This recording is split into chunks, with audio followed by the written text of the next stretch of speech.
नमस्कार सुची किचन वाल को आपण समस्त को बहुत बहुत स्वागत। आज मु आपण मान सहित शेयर करी पालंग साग को लेकिन गोटे टेस्टी रेसिपी जहाँ को कि आपण भात रुटी परोटा सबुथिरे खाई परिबे। वीडियोटी को आपण फुल वाच करंतु तेबे आपण जानि परिबे मु एटा बनया पई कोन कोन सामग्री व्यवहार करछि। आउ एटा देह पई बहुत ही भला आ बहुत ही विटामिन एथरे भरपूर हेकी थाए।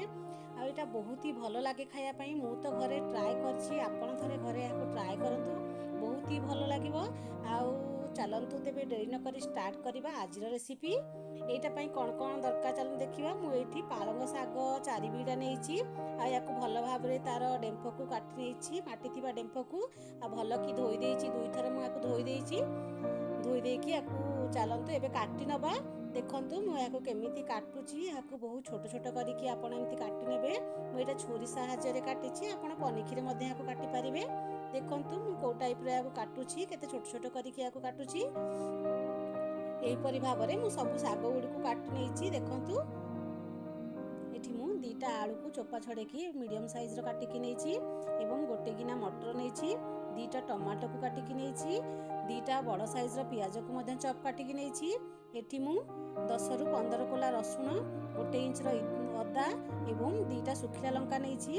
एठी मु छोट चामच रे 2 चामच जीरा को ऐड करूछि एवं एथिरे मु केवल 2 चामच पानी देकी आर गोटे फाइन पेस्ट बनै नबा। एठी मु गैस रे गोटे कढ़ई बसै नेइछि एवं एथिरे मु 3 चामच सोरिष तेल दउछि। आपण या जगह रे रिफाइन तेल मध्ये व्यवहार करि परिबे। देखंतु तेल एबे हमर गरम हे गलानी। एबे मु गोटे पिंच हळदी पकाउछि। हळदी पकेले आपणकर जहाँ भी इंग्रेडिएंट आपण संगे संगे तेल रे गरम तेल रे पकेइबे, आपण सेटा ऊपर को छिट्टा मारिबनी। एठी मु आलू को प्रथमे हल्का भाजी नउछि। देखंतु मु याकू बेसी भाजीबिनी, जस्ट हल्का भाजी नेबी। देखंतु आलू एबे हमर हे गलानी। एहाकू एबे आमे गोटे प्लेट रे बाहर करनबा।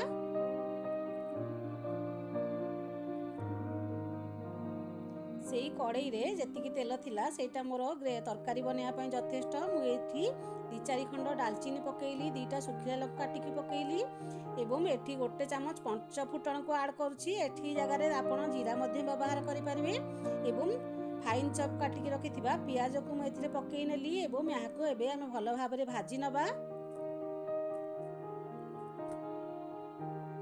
देखंतु याको एबे हम भलो भाबरे भाजी नबा। एठी मु प्याजटा जल्दी हेबा पई सिझिबा पई मु एठी गोटे चामच लूण को ऐड करूछि।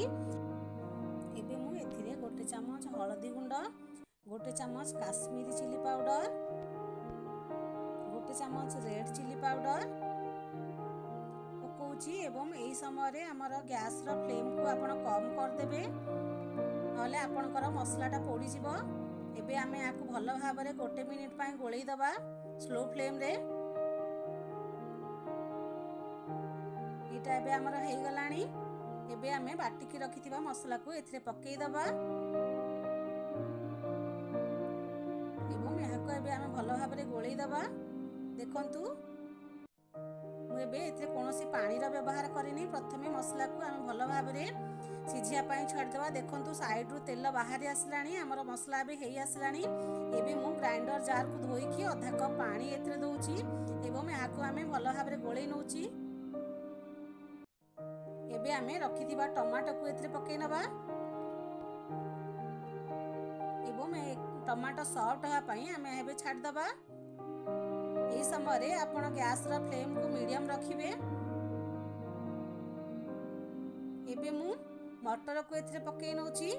मटरटा हमर फ्रेश मटर मु एठी नेइछि। आपण जदि फ्रोजन मटर नेबे ताहले आपण जस्ट टिके गरम पानी रे ताकू पकेई नेबे प्रथमरु, किंतु एटा हमर सिझिबा को टाइम लागिबो। सेत पई हमकू प्रथमे मसला रे हाकू पकेबा को पड़िबो। एबे आमे एथिरे कवर देइकी 2 रु 3 मिनिट पई छाड़ दबा। देखंतु मटर एबे हमर हल्का सिझी आसलानी, टमाटो मध्ये सॉफ्ट हे गलानी।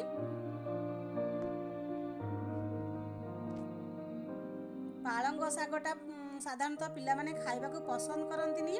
पिलामाने तो कोनोसी शाग खाइबाकू पसंद करंतिनी, किंतु पालंगरे भरपूर परिमाण रे विटामिन थाए, तेणु पिलामानकू दबा निहाती दरकार। एई उपाय रे कले आपणकर पिलामाने निश्चय पालंग शाग को खाइबे। आपण घरे याकू निश्चय थरे ट्राए करंतु। देखंतु मसला एबे हमर हेई गलानी, टमाटो सिझी गलानी, मटर मध्य सिझी गलानी। एबे आमे भाजी के रखिथिबा आलू को एथिरे पकेइ नबा। आपण चाहिले एथिरे आलू मध्य स्किप करि परिबे, न पकेइले मध्य किछि असुविधा नाही। एबे आमे याकू भलो भाबरे गोळेइ नबा। देखंतु आमर मसला रे भलो भाबरे आलू कोटिंग हे गलानी। एबे आमे रखिथिबा पालंग शाग को धीरे धीरे करिके एथिरे पकेइबा, एका थरे आपण पकेइबेनी। एबे आमे याकू भलो भाबरे गोळेइ नबा। देखंतु केते सुंदर देखा जाउची। एटा खाइबाकू मध्य सेतिकी टेस्टी। आपणकर घर लोक निश्चय पसंद करिवे। मो प्रोसेस रे थरे बनांतु।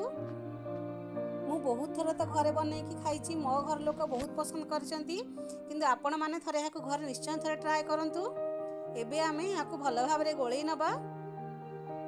एबे मु एथिरे गोटे चामच लूण पकोजी, छोटो चामच। प्रथमरु मसला रे लूण पकेइथिली, तेणु एबे मु देखिकी सागरे लूण पकोछि, नले आपणकर तरकारीटा लुणिया हि जिवो। एबे आमे याकू भलो भाबरे गोळेइ नबा। देखंतु मु लूण पकेइला परे एटा केते कमी गलानी। एबे आमे याकू गोटे मिनिट पाई केवल कभर दे छाड़ दबा। अधिका समय को कभर करिवेनी।